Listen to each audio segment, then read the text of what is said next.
मोदींची अलीकडची सगळी भाषणं ही असा एक समाजामध्ये गैरविश्वास निर्माण व्हायला पोषक आहेत आणि देशाच्या दिशेने ते घातक. जे देशाच्या हिताचं नाही तिथं मी त्या आमचे सहकारी असणार आहे. लोकसभा निवडणुकीचे 3 टप्पे झाले आणि 4थ्या टप्प्याच्या 2 दिवस आधी पंतप्रधानांचं हे वक्तव्य कसा अर्थ काढता तुम्ही याचा? असं आहे की जे काही निवडणुकीचे 1, 2, 3, 4 टप्पे झाले त्याच्यावर जे एकंदर चित्र दिसते मतदारांचं, त्यांची एकंदर स्थिती दिसते, निर्णय घेतलेले दिसतात, त्याच्यावर मोदी साहेबांचा जो विचार त्या विचाराच्या विरुद्ध जनमत व्यक्त होण्याची प्रक्रिया सुरू झालेली आहे आणि त्यावेळी ते अस्वस्थ आहेत.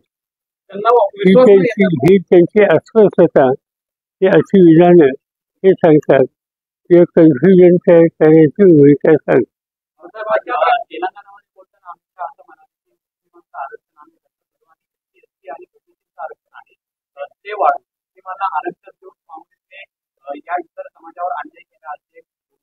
काय मला काही समजत नाही. SC ST यांच्या आरक्षण वाढवायचं असेल तर आमचा काही कुणाचा विरोध नाही, आवडतं कुणाचाही संबंधी सवय. पण एखाद्या सवयीच्या संबंधी राज्यकर्त्यांनी अशी कशी भूमिका घेऊन चालली? प्रधानमंत्री हे सगळ्यांचे असतात, देशाचे असतात. जो देशाचं नेतृत्व करतो त्यांनी एका धर्माचं, एका जातीचं, एका भाषेचं हा जो विचार करायची या देशाचं ऐक्य संकटात येईल. ते प्रधानमंत्री असो तर त्यांच्या उंचीवरचे वंची असतो. 3ऱ्या टप्प्याचं मतदान झाले. राज्यात सगळे महत्वाचे मतदारसंघ होते, अगदी बारामती, माढा. कसं बघता रिझल्ट? कसं एकदम निर्णायक टप्पा होता? बघूया काय होतं. 11 वर्षांनी नरेंद्र दाभोळकर यांच्या हस्ते झालेलं आहे. 5 पैकी 2 जण हे निवडून आहेत, 35 जण जे होते त्यांना कोर्टाचा निकाल नाही तो. इतकी वर्ष लावली यावर आम्ही लोक अस्वस्थ होतो.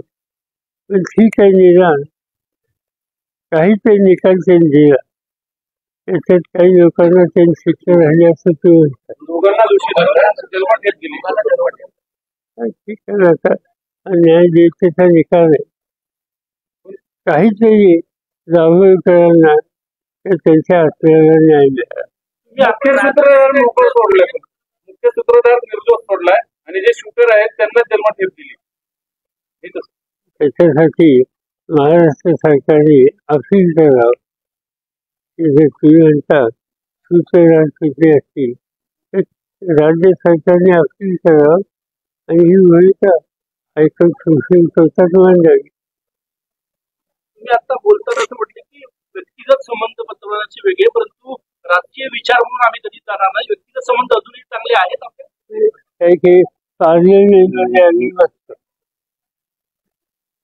उद्या पार्लमेंट संसदाच्या हा लागू एकत्र बसतो, ते सगळे तिथं आम्ही पक्ष बघत नाही आणि त्यावेळेला भेटतात एकमेकाला.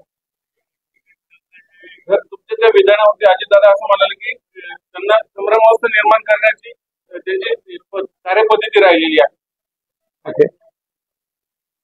त्याचा मी काय फार व्यवस्थित नाही, कारण कसं आहे की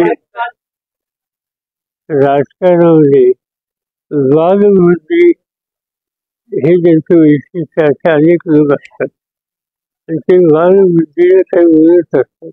त्यासाठी काय नसतं त्याच्या सुरू झाले आता ते याला बघतो त्याला बघतो.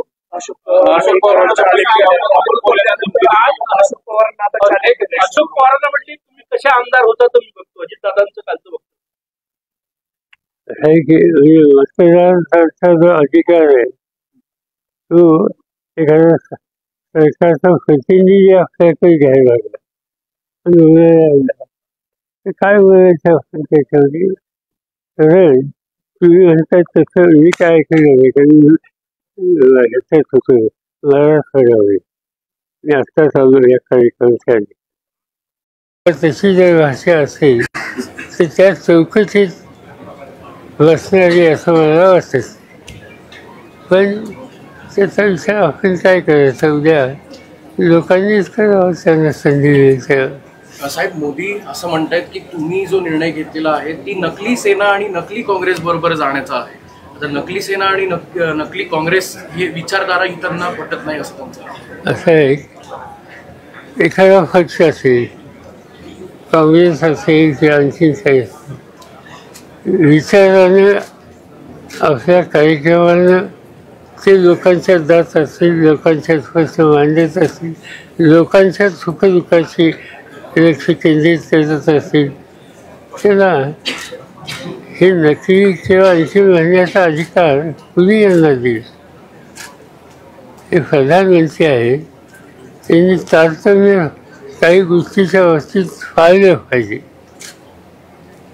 आणि या नकली वगैरे म्हणणं हे अयोग्य आहे, अशोभनीय आहे.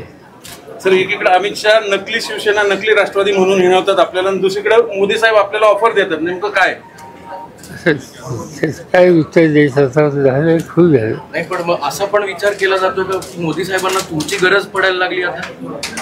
असं कोणाचं आम्हाला कोणाला गरज पडत नाही. आमच्या बुद्धीला जी पडते, ज्या विचारधारेत आम्ही वाढलो, जी विचारधारा घेऊन पुढे आम्ही जातो, त्याच्या बाहेर आम्ही राहणार.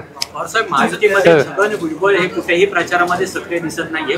मराठा विरुद्ध ओबीसी असा वाद भीती वाटते असं हे मला माहिती नाही कोण प्रचारात जातो इतर पक्षाचा, त्याचं काही टिफानी ठेव. एक मुख्यमंत्री म्हणतायत की पंतप्रधान यांच्यावर कुठलाही डाग नाहीये, ते अतिशय स्वच्छ आहेत असं त्यांचं कौतुक करताना ते असं म्हणतात की त्यांच्यावर कुठलाही डाग नाही. असं ते त्यांचं मत आहे, माझ्याकडे काही दुसरी माहिती नाही. पण मी प्रधानमंत्री त्यांची या सगळ्या निवडणुकीची अलीकडची भाषणं ही सगळी बघितल्याच्या नंतर प्रधानमंत्री पद इथे इन्स्टिट्यूशन, त्या इन्स्टिट्यूशनची प्रतिष्ठा नरेंद्र मोदींनी राखली असं आम्हाला मुळीच वाटत नाही. दुसऱ्या आणि तिसऱ्या टप्प्यामध्ये जर आपण पाहिलं तर तफावत दिसतीये मतदानाच्या आकडेवारीमध्ये. इंडिया आघाडीचे जे नेते ते भेटणार असं बोललं जातं निवडणूक आयोगाला.